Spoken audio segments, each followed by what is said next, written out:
First of all તો madam આપને ખૂબ ખૂબ કોંગ્રેચ્યુલેશન્સ કે ગુજરાતની સૌથી ટફ એક્ઝામ ગણાતી એવી જીપીએસસી ની એક્ઝામનું ઇન્ટરવ્યુ આપે આપ્યું છે. તો ઇન્ટરવ્યુની અંદર મેમ આપનું કોનું બોર્ડ આવ્યું હતું આપને? સર મારે હસમુખ સરનું બોર્ડ હતું. હસમુખ સરનું બોર્ડ હતું. તો તમને કઈ ટાઈપના ક્વેશ્ચન ઇન્ટરવ્યુની અંદર પૂછવામાં આવ્યા, મતલબ શરૂઆત ક્યાંથી થઈ? સર શરૂઆત મારું ઇકોનોમિક્સમાં બેકગ્રાઉન્ડ છે. ઓકે. તો ક્વેશ્ચન આરબીઆઈની જે મોનેટરી પોલિસી છે એના પર હતા. ઓકે. અને મેં હોબીમાં મારું ટીચિંગ મેન્શન કરેલું. તો સરનું એવું કહેવું હતું કે અહીંયા બોર્ડ પડ્યું છે તો તમે અમને બધાને વિદ્યાર્થી ગણીને અમને ભણાવો ઇકોનોમીનો કોઈ કોન્સેપ્ટ. ઓકે. તો મેં એમને ત્યાં મોનેટરી પોલિસીનો કોન્સેપ્ટ અને જે ફુગાવો જે છે ઇન્ફ્લેશન છે એ ત્યાં એક્સપ્લેન કર્યું. ઓકે. એટલે એમના ક્વેશ્ચન્સ ફેક્ચ્યુઅલ ન હતા પણ એકદમ સિચ્યુએશન બેઝડ હતા કે આ કોઈ સિચ્યુએશન છે એમાં તમે શું કરશો તો તમારો આના પર શું અભિપ્રાય છે એ પ્રકારના ક્વેશ્ચન હતા. મતલબ તમારું શું દ્રષ્ટિકોણ છે આ મુદ્દાને લઈને, તમે કેવી રીતે જોવો છો? જી સર. એની પછી ઘણા બધા બહાર નીકળ્યા કેન્ડિડેટ્સ, એમને એવું કેવું છે કે કરંટ અફેર્સ ને રિલેટેડ ક્વેશ્ચન્સ બહુ વધારે પૂછ્યા હતા. તો તમારી સાથે પણ એવું બન્યું? કરંટ અફેર્સમાં જે આરબીઆઈ રિસેન્ટલી જે રેપો રેટ કટ કર્યો છે તો એના પર એક ક્વેશ્ચન હતો. ઓકે. બાકીના સર મારા ક્વેશ્ચન્સ મોસ્ટલી કરપ્શન પર હતા.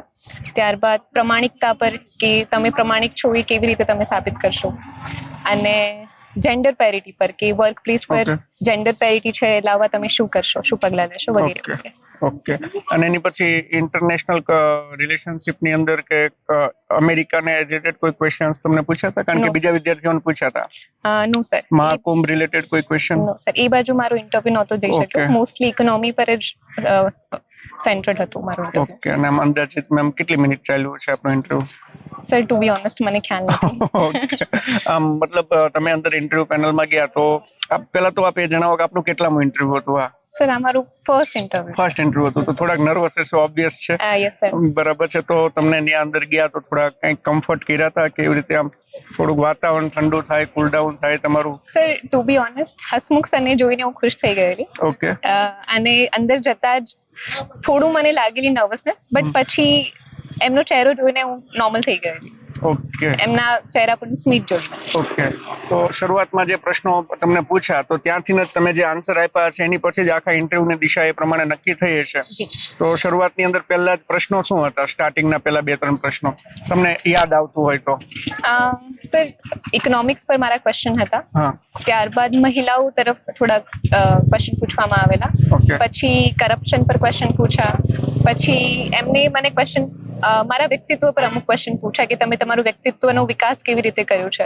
ઓકે. તો એક અને અત્યારે તો મને આટલું યાદ છે. મોટું આની આસપાસ પર જ ક્વેશ્ચન હતા. એટલે બહુ મોટું આપણે કહીએ તો લગભગ 10 જેટલા ક્વેશ્ચન તમને પૂછાય છે? હા. મોસ્ટલી હું કોઈ આન્સર આપી રહી છું તો એના પર કાઉન્ટર ક્વેશ્ચન આવતા, એટલે કોઈ ક્વેશ્ચન છે પછી લાંબુ ચાલતું, એના પર ડિસ્કશન બેઝિકલી લાંબુ ચાલતું. Okay. Thank you very much madam. Thank you so much sir.